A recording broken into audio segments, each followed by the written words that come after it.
brought to you by Nova शुद्ध घी।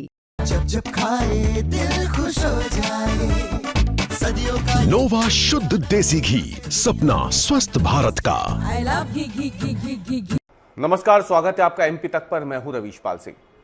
MP तक की इस खास पेशकश एमपी फाइल्स में आज हम बात करने वाले हैं मध्य प्रदेश में सरकारी भर्तियों पर जो लगातार सवाल उठ रहे हैं उस पर। यह सवाल उठ रहा है हाल ही में जो शिक्षक भर्ती को लेकर के एक नया खुलासा हुआ है उसके बाद। लेकिन इससे पहले कि हम इस चर्चा में आगे बढ़े और आपको ये बताएं कि किस तरीके से इस भ्रष्टाचार को अंजाम दिया गया, कैसे सरकारी शिक्षक तक की नौकरी हासिल कर ली और लाखों रुपए की तनख्वाह तक उठा ली। लेकिन अब पता चल रहा है कि जिस सर्टिफिकेट के दम पर ये लोग टीचर बने थे, मध्य प्रदेश सरकार के शासकीय शिक्षक, उनमें से कई तो ऐसे हैं जिन्होंने फर्जी तरीके से इन सर्टिफिकेट्स को हासिल किया। कैसे ये पूरा नेक्सस काम करता था, इस पर भी हम आपको जानकारी देंगे। लेकिन सबसे पहले हम उन 8 नामों को आपके सामने रखेंगे जो एफआईआर में जिनका जिक्र है, और पुलिस ने वो एफआईआर, क्योंकि एमपी तक के पास मौजूद है, जो एसटीएफ ने फाइल की है, और इस एफआईआर में उन 8 शिक्षकों के नाम हैं जिनके दस्तावेजों के सत्यापन से खुलासा हो गया कि उन्होंने फर्जी डीएड सर्टिफिकेट यानी डिप्लोमा इन एजुकेशन बनवाए थे और उसी के आधार पर उन्होंने सालों नौकरी भी कर ली है। सबसे पहले हम आपको वो नाम गिनाएंगे, क्योंकि एफआईआर की जो कॉपी हमारे पास मौजूद है उसमें नाम जो आए हैं, गंधर्व सिंह रावत पहला नाम है। इसके अलावा अगर देखा जाए साहब सिंह कुशवाहा, तीसरा नाम ब्रजेश रौरिया, चौथा महेंद्र सिंह रावत, फिर लोकेंद्र सिंह, रूबी कुशवाहा, रविंद्र सिंह राणा, अर्जुन सिंह चौहान। ये 8 नाम हैं जो मध्य प्रदेश एसटीएफ ने एफआईआर में जिक्र किए हैं। लेकिन सिर्फ यही नाम नहीं है। एसटीएफ से जब हमने बात की तो उन्होंने बताया कि 26 से ज्यादा ऐसे और नाम हैं अभी जो एसटीएफ की रडार पर है। हम आपको आज बताएंगे कि कैसे इस पूरे गोपनीय ऑपरेशन को एसटीएफ ने अंजाम दिया और कैसे एसटीएफ इस खुलासे तक पहुंची कि फर्जी डीएड सर्टिफिकेट से मध्य प्रदेश में सरकारी शिक्षक की नौकरी मिल रही है। दरअसल एसटीएफ को सूचना मिली थी कुछ समय पहले कि मध्य प्रदेश के कई जिलों में ऐसे शिक्षक नौकरी कर रहे हैं जिनकी डीएड की सर्टिफिकेट फर्जी है या कूट रचित है, जाली तरीके से बनाई हुई है। अब ये एक गोपनीय सूचना थी, लेकिन उस गोपनीय सूचना के साथ कुछ नाम भी थे। पुलिस ने इसी के आधार पर इसकी गुप्त जांच शुरू की। अब ये कितनी गुप्त जांच थी इसका अंदाजा आप इसी बात से लगा लीजिए, जो मैं आगे आपको बताऊंगा कि जांच के दौरान पुलिस ने किन तौर तरीकों का इस्तेमाल किया एसटीएफ ने।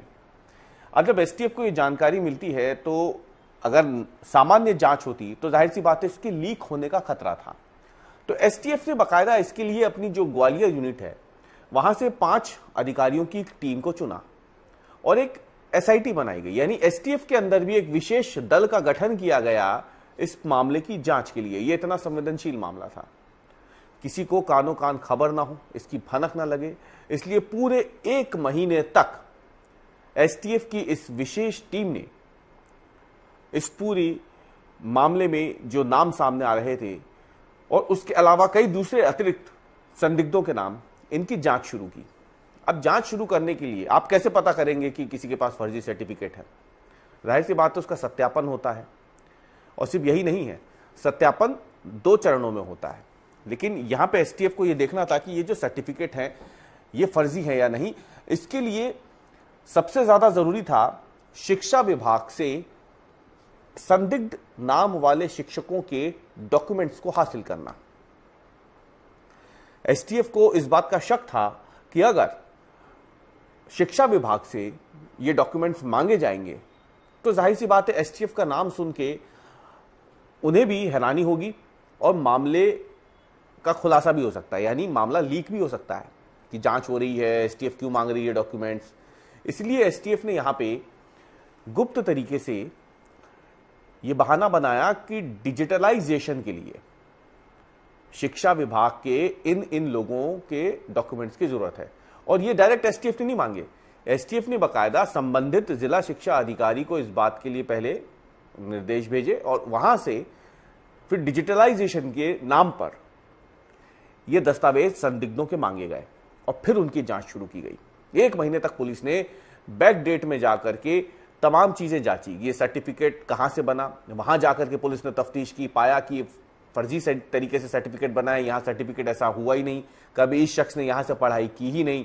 ऐसे तमाम इंस्टीट्यूशंस में जाकर के और इंस्टीट्यूट्स में जाकर के, उन जगहों पे जाकर के जहां से सर्टिफिकेट हासिल किए गए, उन तमाम जगहों पर 1 महीने तक एसटीएफ की टीम पूरे प्रदेश में गई।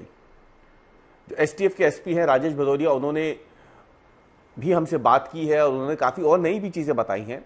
उसमें उन्होंने साफ तौर पर बताया है कि ये जो 1 महीने तक इन्वेस्टिगेशन चली, इस दौरान शिक्षा विभाग को भी यही बताया गया था कि डिजिटलाइजेशन हो रहा है और इसीलिए डिजिटलाइजेशन के लिए, क्योंकि डॉक्यूमेंट्स को डिजिटलाइज करना है, इसलिए दस्तावेज मांगे गए हैं। लेकिन पर्दे के पीछे एसटीएफ जितने भी डॉक्यूमेंट्स उनके पास में आ रहे थे संदिग्धों के, उनकी पुरानी डेट्स तक जाकर के जांच कर रही थी।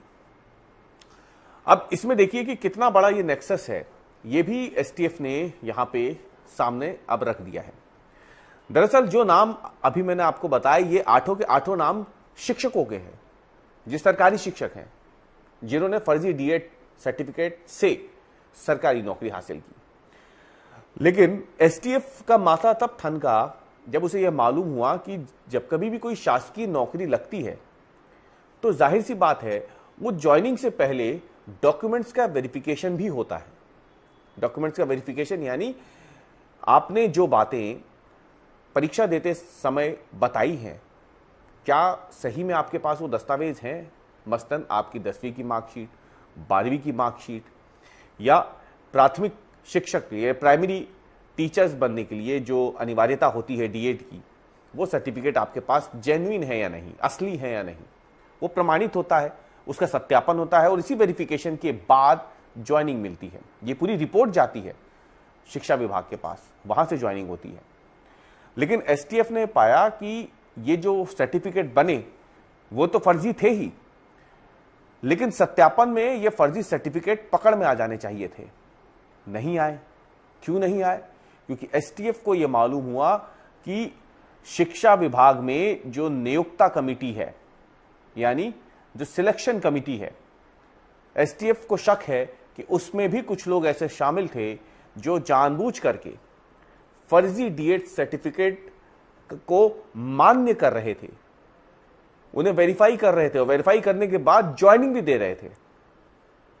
इसलिए अब एसटीएफ की तैयारी है कि शिक्षकों के साथ साथ नियोक्ता कमेटी में जो लोग मौजूद थे, अधिकारी मौजूद थे शिक्षा विभाग के, उनके खिलाफ भी एफआईआर होनी चाहिए और इसके लिए बाकायदा शिक्षा विभाग को लिख करके ऐसे अधिकारियों की जानकारी मांगी गई है जो साल 1996 से लेकर साल 2022 तक चयन कमेटी, नियोक्ता कमेटी में शामिल रहे हों।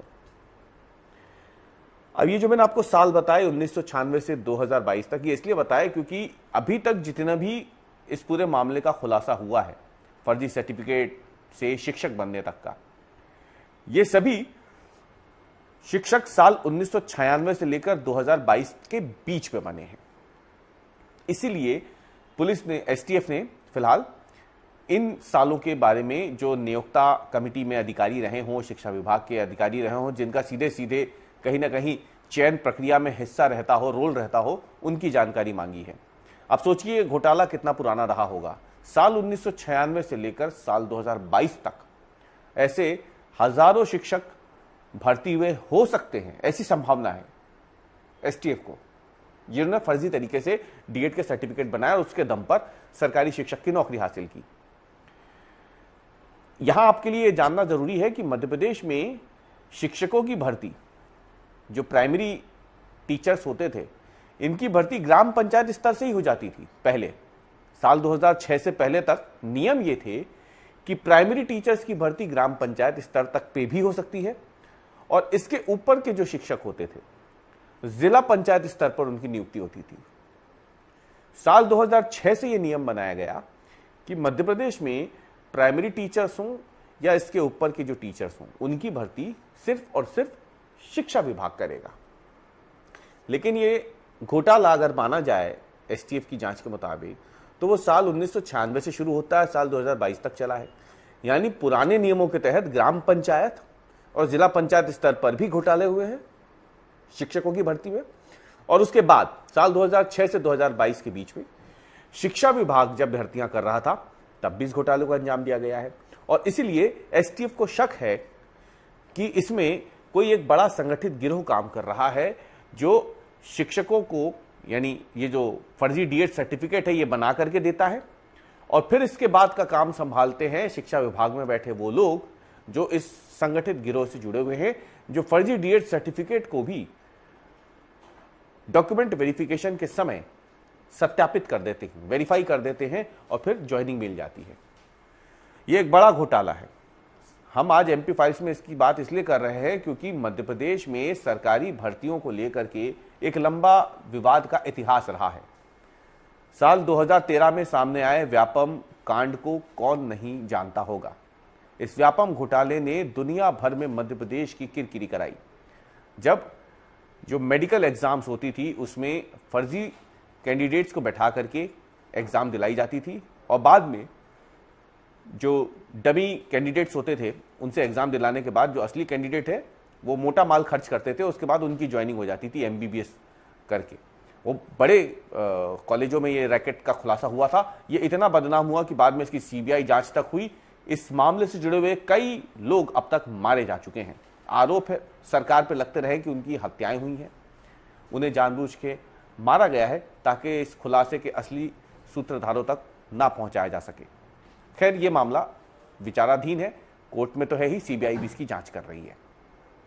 लेकिन व्यापम घोटाले के बाद जो संस्था इन परीक्षाओं को आयोजित करती थी, यानी व्यावसायिक परीक्षा मंडल, जिसका शॉर्ट फॉर्म था व्यापम, उसका नाम बदल दिया गया। इसका नाम बदल के प्रोफेशनल एग्जामिनेशन बोर्ड रखा गया, यानी पीईबी। 2013 में जो व्यापम कांड हुआ था उसके बाद की बात है ये।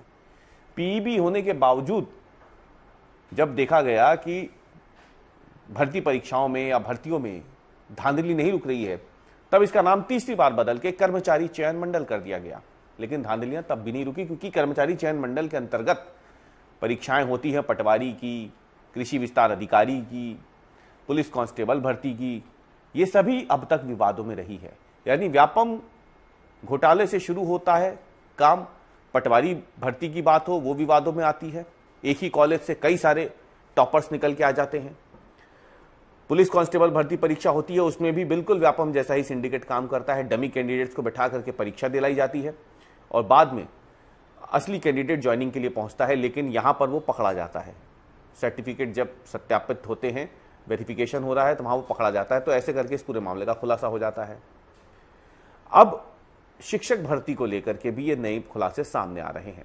इसीलिए बार बार मध्य प्रदेश में जो है भर्ती परीक्षाओं को लेकर के या सरकारी भर्तियों को लेकर के सवाल खड़े हो रहे हैं।